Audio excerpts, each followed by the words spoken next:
Hi, I'm Rachel, and I'd like to discuss Bundy and Super Bundy adhesives. Both are non-toxic, zero VOC thermoplastic adhesives used to adhere objects to asphalt or concrete. Each type of Bundy has a different use. I will go into depth about each Bundy, and in part 2 we will discuss how to install them. The regular Bundy is typically used to install raised pavement markers to asphalt or concrete. When heated using a propane heat torch, the Bundy liquefies and fuses to the road surface. This provides a bond that will last throughout the marker's lifetime.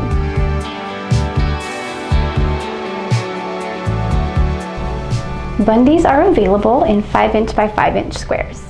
Each case contains 140 pieces. They are available in a variety of colors, including black, white, yellow, and blue, to match your pavement markers.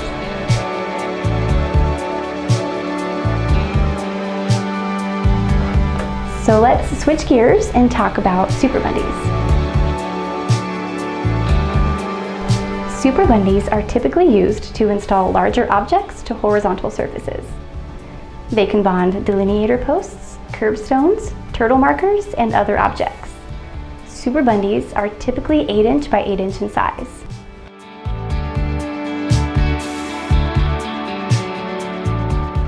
They are gray in color and are part of a 2-layer process. It is important that you use both layers in order to ensure adequate bonding to the surface. Each case contains 80 pieces, which is 40 applications using a 2-part system.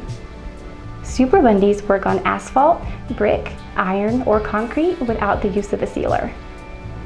So let's talk about how to properly install a Bundy to asphalt.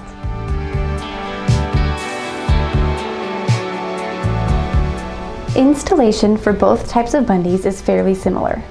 The difference is that a Super Bundy has 2 layers and has a 2-part process. We're going to review the Super Bundy process, but just know that the same techniques apply to the regular Bundy as well. Make sure to have your safety gear with you. We always recommend wearing safety eyewear and gloves, especially when using a molten product. You may even want to wear a long shirt for extra protection. As with any Bundy or thermoplastic installation, you'll want to make sure that there is no moisture on the pavement. This is very important to installation. Any moisture on the ground can affect how well it sticks. Even on seemingly dry pavement, there can be moisture present, and if not removed by heating, that moisture will create steam vapor. Any steam will inhibit the bond with the road surface. You'll really want to dry the ground carefully to get the best result. Position the first piece of Super Bundy on the dried surface. Heat the first positioned piece to the melting point. You should see it bubble.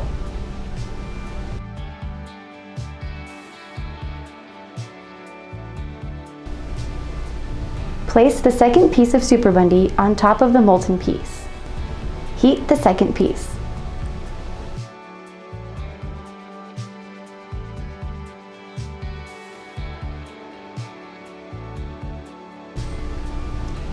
Position the base to be applied, making sure the Super Bundy surrounds all sides of the object.